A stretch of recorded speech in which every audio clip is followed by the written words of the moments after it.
எல்லாரும் நீதி கட்சி உணவு கொண்டு வந்தது, காமராஜர் ஆட்சி அது மதிய உணவு ஆக்கியது, கலைஞர் ஐயா அவர்கள் இதில் முட்டை கொண்டு வந்தார், புரட்சித் தலைவர் சத்துணவாயை மாற்றினார், அம்மா அவர்கள் வாரந்தோறும் முட்டை கொண்டு வந்தாங்க, பல மாற்றங்கள் நிகழ்ந்தது. அது மாதிரி எனக்கு ஒரு ஆசை இருந்தது, இது மாதிரி வாரத்திற்கு ஒரு முறை சிக்கன் பிரியாணி போடலாமே என்ற ஒரு கோரிக்கையை முன்வைத்திருக்கிறேன். அது பல துறைகள் சம்பந்தப்பட்டது. மாண்புமிகு முதல்வர் அவர்கள் அதை குறித்து பரிசீலனை செய்வதாக கூறியிருக்கிறார். கோரல் ஜூப்ளி செலிப்ரேஷன்ஸ் விழாவில் பங்கெடுக்கக்கூடிய பெருவாய்ப்பு எனக்கு கிடைத்தது. இந்த அரங்கில் மாணவனாக போட்டிகளில் பங்கெடுக்க வந்திருக்கிறேன். இந்த அரங்கில் தொகுப்பாளராக பல நிகழ்ச்சிகளை தொகுத்து வழங்க வந்துள்ளேன். இதே அரங்கில் விருந்தினராக விருதுகளை கொடுக்க வந்திருக்கிறேன். இந்த அரங்கிற்கு ஒரு அமைச்சர் பெருமகனாக அவர்களின் அன்பு சகோதரனாக வரக்கூடிய வாய்ப்பு கிடைத்தது. இத்திராஜ் கல்லூரியினுடைய கல்வி சேவை தொடரட்டும், இந்த மாணவிகள் அவர்களினுடைய கனவுகள் எல்லாம் பலிக்கட்டும் என்று நான் நெஞ்சார அவர்களை வாழ்த்துகிறேன். நீங்கள் பேசும்போது தமிழ்தாய் வாழ்க்கையுடைய சிறப்புகளை செழுமை பற்றிலாம் ரொம்ப ஒரு விளக்கம் கொடுத்தீங்க மாணவிகளுக்கு. ஆனால் தமிழகத்தில் முதல் முறையாக ஒரு பல்கலைக்கழகத்தில் அதுவும் அந்த பாடலை இயற்றியவருடைய பெயரில் இருக்கக்கூடிய பல்கலைக்கழகத்தில் நேற்று தமிழ்தாய் வாழ்த்து 3வது இடமாக பாடப்பட்டிருக்கு. மிகப்பெரிய சர்ச்சையாகிருக்கு. இது வரைக்கும் இதுமாதிரி நடக்கலை. இந்த அரசில் முதல் முறையாக நடந்திருக்கு. அடுத்து நடக்காமல் இருக்கிறதுக்கு என்ன பண்ண முடியும்? ஒரு சின்ன திருத்தம். அண்ணாமலை பல்கலைக்கழகத்தினுடைய 85வது கான்வெகேஷன் விழா நினைக்கிறேன். அன்றைய தினம் ஆனரபிள் மினிஸ்டர் பொன்முடி அந்த மேடையில் இருந்தார். நினைவு சரியாக இருக்கும்னா 85 நினைக்கிறேன். அப்போது தமிழ்தாய் வாழ்த்து பின்னால் தான் பாடப்பட்டது. இது ஏதோ நீங்கள் முதல் முறையாக வரலாற்றிலே முதல் முறையாக நடப்பதாக நீங்கள் சொன்னீங்க. அது மட்டும் திருத்தம். தமிழ்நாடு அரசும் தமிழக வெற்றி கழகமும் தமிழ்தாய் வாழ்த்துக்குத்தான் எப்போதும் முதன்மை, எப்போதுதான் அதுதான் அவர்களினுடைய நிலைப்பாடு என்பதை மீண்டும் தெளிவாக நான் மேடையிலே கூட அதான் சொன்னேன். கவர்னர் அவர் கலந்து கொள்ளக்கூடிய ஃபங்க்ஷனில் அவர் ஒரு விஷயம் வச்சிருக்கலாம். பட் எங்களை பொறுத்த வரைக்கும் அன்றும் இன்றும் என்றும் தமிழ்தாய் வாழ்த்துக்கு மட்டும்தான் முதலிடம். தமிழ்தாய் வாழ்த்தோடு தான் எங்களுடைய நிகழ்ச்சி தொடங்கும் என்பதை தெளிவுபடுத்திக்கிறோம். எதிர்கட்சிகள்லாம் அதை பெரிய கிரிட்டிசைஸ் பண்ணியிருக்கிறாங்க. மத்திய அரசுக்கு அவங்களுடைய நடவடிக்கைகள் எல்லாம் தாவேக அரசு பணிஞ்சு போகுது, இடம் கொடுக்குறது அப்படிங்கிற மாதிரி கருத்துக்கள் எல்லாம் முன்வைக்கிறாங்க. ஒருபோதும் இல்லை. நான் ஒரு எடுத்துக்காட்டுக்கு அண்ணாமலை பல்கலைக்கழகத்தினுடைய விவகாரம் சொல்லியிருக்கிறேன். மாண்புமிகு முன்னாள் முதலமைச்சர் திரு மு.க. ஸ்டாலின் அவர்கள் கவர்னர் மாளிகையில் ஒரு விழாவில் பங்கெடுத்தார். தேர்தலுக்கு சில மாதங்கள் முன்பு நடைபெற்ற அந்த விழாவில் அவர் இருக்கும்போதே, அன்னைக்கு அவர் சீஃப் மினிஸ்டர், அவர் இருக்கும்போதே தமிழ்தாய் வாழ்த்தை பின்னால் தான் பாடினார்கள். அதனால் எங்களை பொறுத்த வரைக்குங்க இதில் ரொம்ப தெளிவாக இருக்கணும். நாங்கள் எதிர்கட்சியாக இருந்த போதும் சரி, ஆளுங்கட்சியாக வந்த போதும் சரி, தமிழ்நாடு அரசு நடத்தக்கூடிய எல்லா விழாக்களிலும் தமிழ்தாய் வாழ்த்தோடு தான் தொடங்குவோம் என்பது வழமை. அதுதான் எங்களுடைய நிலைப்பாடு.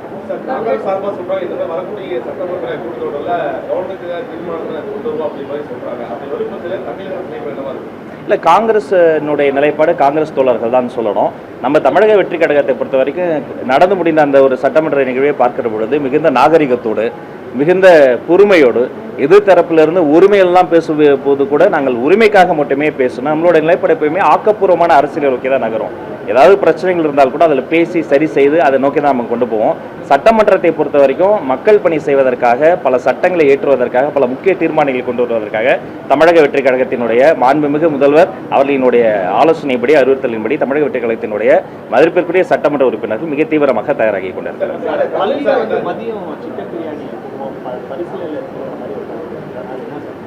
யார் சொன்னது? இல்லை, மாண்புமிகு முதல்வர் அவர்கள்கிட்ட பல கோரிக்கைகளை நான் முன்வைத்து இருக்கிறேன்.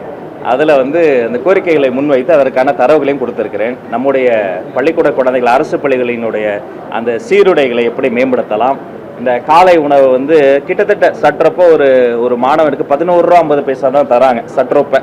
அது இன்னைக்கு ஒரு மேகி பேக்கெட்டே 10 ரூபா கிட்டத்தட்ட விற்கிது. அதுக்கப்புறமேட்டு உப்புமா, கோதுமை உப்புமா, ரவா உப்புமா, இந்த உப்பாலேருந்து என்னைக்கு எங்கள் குழந்தைகள் விடுதலை கிடைக்க போகுதுன்னு தெரில. அதனால் அந்த காலை உணவை ஊட்டச்சத்து நிறைந்ததாகவும் அறுசுவை நிறைந்ததாகவும் எப்படி மாற்றலாம். அதே மாதிரி எல்லாரும் நீதி கட்சி உணவு கொண்டு வந்தது, காமராஜர் ஆட்சி அது மதிய உணவு ஆக்கியது, கலைஞர் ஐயா அவர்கள் இதில் முட்டை கொண்டு வந்தார், புரட்சித் தலைவர் சத்துணவாயை மாற்றினார், அம்மா அவர்கள் வாரந்தோறும் முட்டை கொண்டு வந்தாங்க, பல மாற்றங்கள் நிகழ்ந்தது.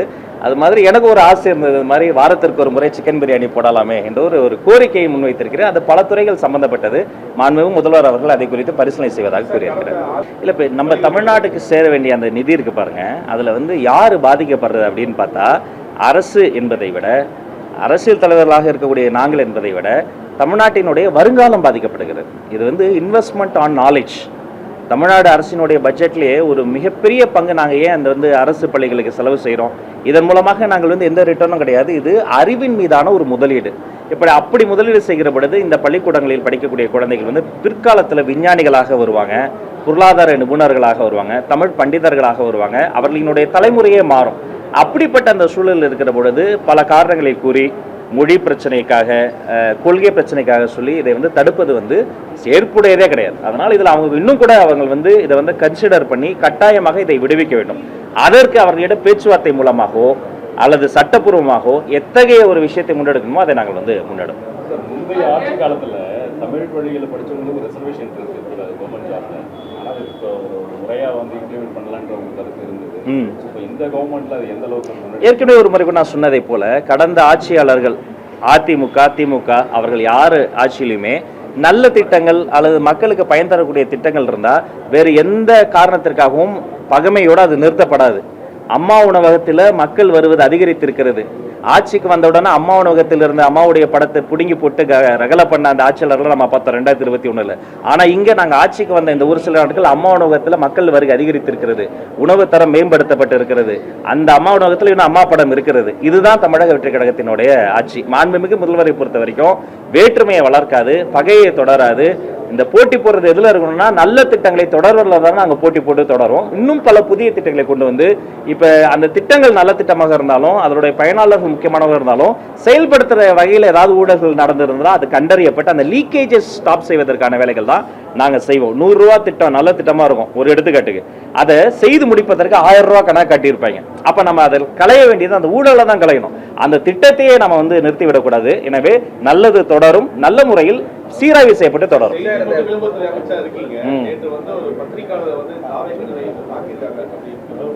அதெல்லாம் ஏற்புடையதல்ல, அதெல்லாம் ஏற்புடையதே அல்ல.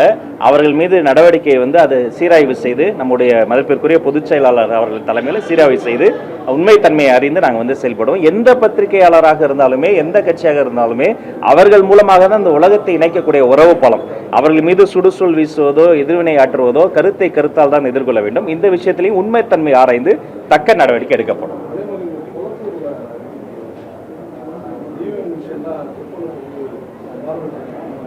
அதான் அவங்க பண்ணட்டும். இவிஎம் மிஷின் இன்னும் என்னன்னோ அந்த ஆட்டோ கண்ணாடியை திருப்பினா ஆட்டோ எப்படி ஓடுன்ற மாதிரி ஆராய்ச்சி செய்ய வேண்டியது அவங்களுடைய உரிமை. நல்லா ஆராய்ச்சி செய்யட்டும், என்ன வேணா பண்ணட்டும். சட்டப்பூர்வமாக எந்த ஒரு விஷயத்தையுமே நாங்கள் எதிர்கொள்வதற்கு தயாராக இருந்தோம். ஆனால் இந்த மாதிரி விஷயங்கள் அவர்கள் வந்து சுய பரிசோதனை முதல்ல செய்து கொள்ள வேண்டும். இன்னமும் தோற்றத்துக்கு காரணம் வந்து எக்ஸ்டர்னல் ஃபேக்டர்ஸே அவங்க தேடி கொண்டிருக்கிறாங்க. இன்ஸ்டாகிராமை தேடிக்கிட்டு இருக்கிறாங்க, இன்ஸ்டாகிராமை சொல்கிறாங்க, இவிஎம் மிஷினை சொல்லிட்டு இருக்கிறாங்க. உண்மையிலேயே மக்கள் நம்பிக்கை மீண்டும் பெறுவதற்கு என்ன செய்ய வேண்டும் என்பதை அவர்கள் ஆராய்ச்சி செய்யலாம் நன்றாக இருக்கும். இல்லை, அது தெளிவுபடுத்துகிறேன். அது என்னன்னா, தனியார் பள்ளிகள் 3 ஆண்டுகளுக்கு ஒரு முறை எல்லா தரச்சான்றும் இருந்தும் கூட சம்பந்தமே இல்லாமல் பார்ட்டி ஃபண்டுன்னு 25 லட்சம் 30 லட்சம் 40 லட்சம் வாங்குவதை மட்டும்தான் தடுத்திருக்கிறோம். சர்டிபிகேட்ஸ் இருந்தால் தான் ரெனவல் லைசன்ஸ். சம்பந்தம் இல்லாமல் இதுக்கு பார்ட்டிக்கு ஃபண்டு, மினிஸ்டருக்கு ஃபண்டு, சிஎம்க்கு ஃபண்டு, அந்த லஞ்சத்தை மட்டும்தான் ஒழித்திருக்கிறோம். ஆனால் அவர்களிடம் தரச்சான்றோ இன்ஸ்பெக்ஷன் போன இடத்துல அவர்களிடம் சரியான இன்ஃப்ராஸ்ட்ரக்சர் இல்லைன்னா எத்தனை கோடி கொடுத்தாலும் கண்டிப்பாக அவர்களுக்கு ரெனவலோ லைசன்ஸோ தரமாட்டோம். எங்களுடைய ப்ரையாரிட்டி அரசு பள்ளிகள் தான். அரசு பள்ளிகளும் அரசு குழந்தைகளும் இப்போ வந்து அரசு பள்ளிகளை பார்க்கிற பொழுது தனியார் பள்ளிகள் ஒப்புமை செய்கிற போது தனியார் பள்ளிகள் வந்து மெயின் ரோட்லேயே வச்சுருப்பாங்க, நல்ல பைபாஸ்லேயே கூட வச்சுருப்பாங்க. அதனால் அங்கே வந்து என்ரோல்மெண்ட் ரேஷியோ கூட அதிகமாக காட்டுவாங்க. ஒரு 10 குழந்தைங்க படிக்கலன்னா அந்த செக்ஷனே ஒன்றா சேர்த்துருவாங்க. ஆனால் அரசு பள்ளிகள் அப்படி கிடையாது. குக்கிராமத்தில் வச்சுருக்கிறோம். ஒரு அரசு பள்ளியை கூட நான் மூட அனுமதிக்க மாட்டேன். இன்னும் பொட்டல் காட்டில் வச்சுருப்போம். அவங்களுக்கு சரியான சாலை வசதி இல்லாத கூடல ஒரு 10 குடும்பம் இருந்தால் கூட அங்கே ஒரு சின்ன ஸ்கூல் இருக்கும், ஒரு துவக்கப்பள்ளி இருக்கும், பழங்குடி மக்களுக்காக ஒரு பள்ளிக்கூடம் இருக்கும்.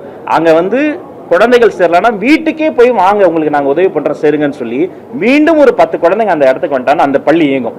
Difference between private schools and நம்மளுடைய கவர்மெண்ட் ஸ்கூல்ஸ் இதுதான். அப்படி இருக்கின்ற பொழுது இந்த அரசு பள்ளிகளில் எந்த வகையிலும் பெரும்பான்மையாக லஞ்ச லாவண்யம் இல்லை. அதை இயக்குவதற்கு இன்ஃப்ராஸ்ட்ரக்சர் தேவையான மெயின்டெனன்ஸ் தேவையான சப்போர்ட் அப்படியே தொடரும். தனியார் பள்ளிகளில் அவங்க வந்து மெயின் ரோட்டில் ப்ராக்சிமேட்டாக அப்படியே பெரிமீட்டர்லாம் வச்சு எல்லாத்தையுமே பண்ணாலுமே சம்மந்தமே இல்லாமல் அவங்ககிட்ட லஞ்சம் வாங்கிட்டு இருந்தாங்கன்னு வைங்களேன், அந்த பல 100 கோடி நூற்றுக்கணக்கான பள்ளிக்கூடங்கள் வந்து கம்ப்ளைண்ட் பண்ணியிருக்காங்க. அந்த இடைத்தரகராக செயல்பட்டவர் மீது குண்டாசி போட்டுக்கிறாங்க. இந்த பணத்தை எல்லாம் அவங்க திரும்ப அந்த குழந்தைகள் மீதும் பெற்றோர் மட்டும் தான் கட்டுவாங்க. அப்ப அந்த லஞ்சத்தை மட்டும் தான் ஒழித்திருக்கிறோமே தவிர போறவர்கள்லாம் கூப்பிட்டெல்லாம் நம்ம வந்து அப்படி ஒன்றும் சர்டிபிகேஷன் தரல. எங்களுடைய பிரையாரிட்டி அரசு பள்ளிகள் தான். கல்வியாளர்களுடைய கவலை என்னன்னா, ஒரு பக்கத்துல நீங்க மும்மொழி கொள்கையை ஏற்க முடியாதுங்கிறதுல திட்டவட்டமா இருக்கீங்க. அட் த சேம் டைம் நிறைய சிபிஎஸ்இ பள்ளிகளுக்கு நீங்க என்ஓசி கொடுக்கும்போது அவங்க எல்லாம் ஏதோ ஒரு அரசு பள்ளிகளுக்கு அருகாமையில தான் துவக்குறாங்க. அப்படின்னும் போது அது ஸ்ட்ரென்தன் ஆக ஆக கவர்மெண்ட் ஸ்கூல் வீக் ஆகும் அப்படிங்கிற ஒரு கருத்தை முன்வைக்கிறாங்க. ஏன் ஏற்கனவே தமிழகத்துல ஒரு கிட்டத்தட்ட 45,000 பள்ளிகள் இருக்கும்போது ஏன் இன்னும் தொடர்ந்து புதிய பள்ளிகளுக்கு அனுமதி கொடுத்துட்டே இருக்கணும்? இந்த 12,000 ரெண்டாவது கேள்வி, நீங்க ஏற்கனவே விழாவில் சொன்னதுதான், ஃபீஸை குறைக்கணும்ன்ற ஒரு கோரிக்கை முன் வச்சீங்க. நீங்க அவங்க கிட்ட ஒரு ரூபாய் லஞ்சம் வாங்காம அரசு வந்து சர்டிஃபிகேட் கொடுக்குதுன்னு நடவடிக்கை எடுக்கிறப்போ அவங்க வந்து ஃபீஸை வந்து இது வரைக்கும் குறைச்சதா ஏதாவது உங்களுக்கு ஏதாவது ஃபீட்பேக் டிபார்ட்மெண்ட்ல இருந்து வந்திருக்காங்க? முதல் கேள்வி, 12,000 சொச்சம் தனியார் பள்ளிக்கூடங்கள் இருக்கின்றன. ஒரு முறைப்படி பள்ளிக்கூடம் தொடங்குவதற்கு அவர்களுக்கு பை ரூல்ஸ் சட்டப்படி அவர்களுடைய உரிமை இருக்கிறது. அதை அவங்க தொடங்கலாம். ஆனால் ஒரு கும்பகோணம் பேரிடர் விபத்து நடந்தது பாருங்க. அந்த விபத்து ஒரு தனியார் பள்ளிக்கூடத்தில் எப்படி நடந்தது? ஒரு உணவு கூட இருக்கு, மேலே ஒரு மொட்டை மாடல ஒரு கொட்டகை போட்டிருக்காங்க. அதுக்கு எப்படி பர்மிஷன் கொடுத்தாங்க? யாரோ சில அதிகாரிகள் ஏதோ சில 100 ரூபாய்க்கு அப்படி அனுமதி வாங்கி கொடுத்ததால, காசை வாங்கிட்டு கொடுத்ததால அதோடைய பின்விளைவுகள் என்ன? செயின் ரியாக்ஷன் நடந்தது. 80 சொச்சம் குழந்தைகள் கருகி செத்து போனாங்க. அதில் தப்பிய ஒரு விக்டிம் என்னை பார்க்க வந்தாங்க. அந்த தங்கச்சி என்னை பார்த்து கை கொடுத்து இப்போ என்னம்மா பண்றீங்கன்னு அப்பா அவங்க சொன்னாங்க. நான் சப் கலெக்டர் ஆயிட்டேனா அப்படின்னேன். சொல்லும் போது சிலிர்க்கிறது, என் கண்கள் கலங்கியது. கைப்பிடித்து அந்த குழந்தையை கூட்டு போய் முக்கியமான லீடர்ஸ் முன்னாடி உட்கார வச்சு, அவங்க யார் தெரியுமா? கும்பகோணத்துல இந்த மாதிரி ஒரு பிரைவேட் ஸ்கூல்ல நடந்த ஒரு பேரிடர்ல இருந்து தப்பித்த ஒரு குழந்தை. அப்ப எத்தனை குழந்தைங்க இது மாதிரி எத்தனை கலெக்டர் செத்து போயிருக்கும்? அப்ப நம்ம இந்த ஸ்கூல் எஜுகேஷன்ல அரசு பள்ளியோ தனியார் பள்ளியோ லஞ்சத்தை முதல்ல கட் பண்ணணும். எந்த வகையிலையும் நம்ம யாருக்கிட்டையும் லஞ்சம் வாங்கிட்டு கூடாது. கடைசியில் அஃபெக்ட் ஆக போறது யாரு? அவன் லஞ்சம் கொடுத்துட்டாங்க, நம்ம பர்மிஷன் கொடுத்துட்டோம், அங்க ஃபயர் சேஃப்டி புரோட்டோகால் ஃபாலோ பண்ணல, அங்க ஒரு வெடி விபத்து நிகழ்ச்சினா முடிஞ்சு போச்சு. அந்த குழந்தைகள் உயிர் என்ன ஆகும்? நம்ம லஞ்சம் வாங்கிட்டோம், ஒரு பர்மிஷன் கொடுத்துட்டோம், லஞ்சம் வாங்கிட்டு பர்மிஷன் கொடுத்துட்டோம்னா அவன் வந்து சரியா அங்க இருக்கக்கூடிய சானிடேஷன் ஃபெசிலிட்டியை ஃபாலோ பண்ணல, அங்க இருக்க ஒரு குழந்தை வடிக்கி விழுந்து தலையில் அடிபட்டா என்ன ஆகிடும்? அப்ப கல்வித்துறையிலிருந்து முதல்ல இந்த லஞ்ச லாவணி ஓப்பன் சீக்ரெட் சொல்ற மாதிரி இந்த லஞ்ச லாவணியத்தை ஒழிக்கணும் என்பதற்காகத்தான் அவர்களிடம் வாங்கி லஞ்சத்தை தான் ஒழித்தோம். மற்றபடி தரச்சான்றை பேணி பாதுகாக்க இன்ஸ்பெக்ஷன் செல்ல அவர்களிடம் இருக்கக்கூடிய அந்த இன்ஃப்ராஸ்ட்ரக்சரை, அந்த உறுதித்தன்மையை, ஸ்ட்ரக்சர் பில்டிங் செக்அப் பண்றதை மிக தீவிரப்படுத்திருக்கிறோம். இதை மீண்டும் மீண்டும் தெளிவுபடுத்துகிறோம். அப்புறம் ரெண்டாவது கேள்வி வந்து இது மாதிரி சொல்லுங்க, இந்த மாதிரி இப்படி பண்றதன் மூலமாக அவர்களுக்கு நம்ம எந்த அனுகூலமும் பண்ணல. இது வந்து எங்களுடைய வேலையை தான் செய்யறோம். அதுக்கு எல்லாரும் அவங்க இதுக்கு மாதிரிலாம் இல்லை, ஏன்னா கோடியா கொடுத்துறவங்க, கோடியா லஞ்ச பணத்தை கொடுத்தவங்க திடீர்னு லஞ்சம் வேணாம்னு சொல்லிட்டோன்னே அந்த ஷாக்ல வந்து அவங்க நம்மள பாராட்டுறாங்க. ஆனால் பதிலுக்கு நம்ம என்ன சொல்றோம்னா, ஃபீஸை குறைங்க. எதன்படி? இது வந்து சட்டப்படி நம்ம சொல்ல முடியுமா? கவர்மெண்ட்டுக்குன்னு ஒரு ஸ்ட்ரக்சர் இருக்கு.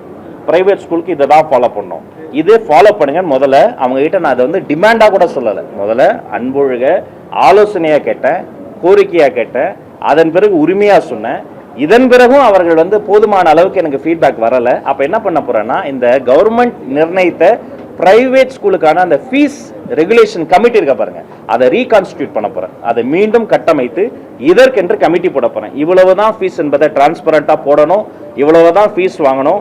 அதை தாண்டி நீங்க எக்ஸ்ட்ரா எதுக்காவது ஃபீஸ் வாங்கினீங்கன்னு சொன்னா அதையும் இந்த டிரான்ஸ்பரண்டா போடணும்னு சொல்றதுடைய நோக்கம் அதுதான்.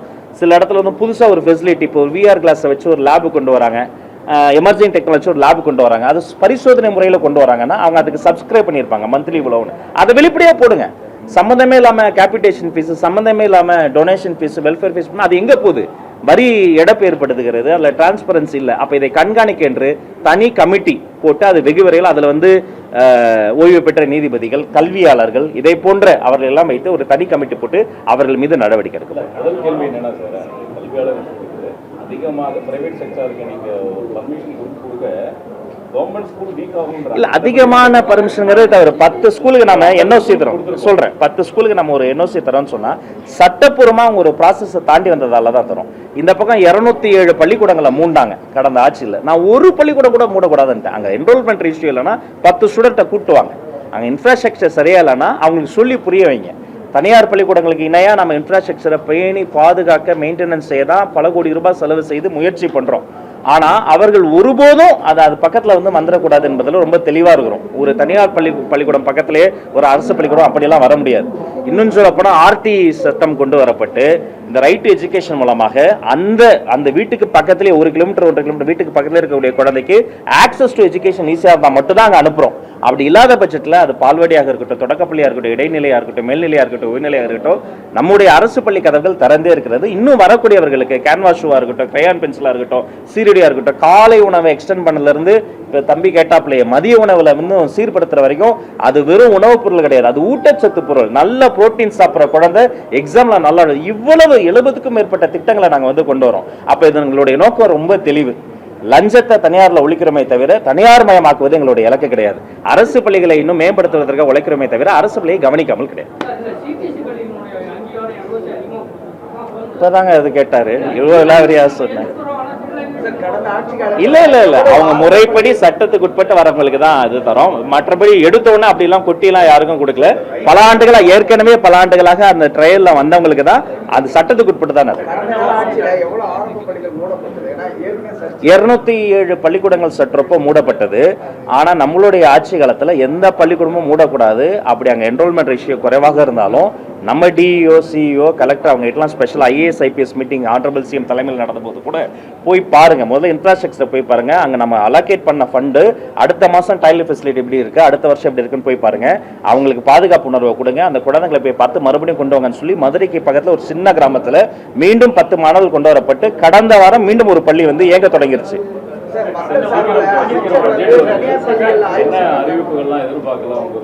அதான் சீக்கிரம் பட்ஜெட் வருது, சீக்கிரம் எதிர்பாருங்க. நிறைய விஷயம் இப்பவே நான் இங்க பேசுறது கூட சிஎம் கிட்ட பேசுறது கூட இங்க உளவுத்துறை மாதிரி உங்களுக்கு தெரிஞ்சிருது. அதனால நிறைய கோரிக்கைகள் வைத்திருக்கிறோம். தமிழ் வளர்ச்சித்துறை சார்ந்து, செய்தித்துறை சார்ந்து, பள்ளிக்கல்வித்துறை சார்ந்தா மிக முக்கியமான கோரிக்கைகளை முன்வைத்திருக்கிறோம். மாண்புமிகு நிதித்துறை அமைச்சரும் நம்முடைய நிதி செயலரும் நம்முடைய மூத்த அதிகாரிகளும் அதை குறித்து ஆய்வு செய்து மாண்புமிகு முதல்வர் அவர்களினுடைய அனுமதி பெற்று வெகு விரைவில் நல்ல பல அறிவிப்புகள் வர இருக்கிறது. நன்றி.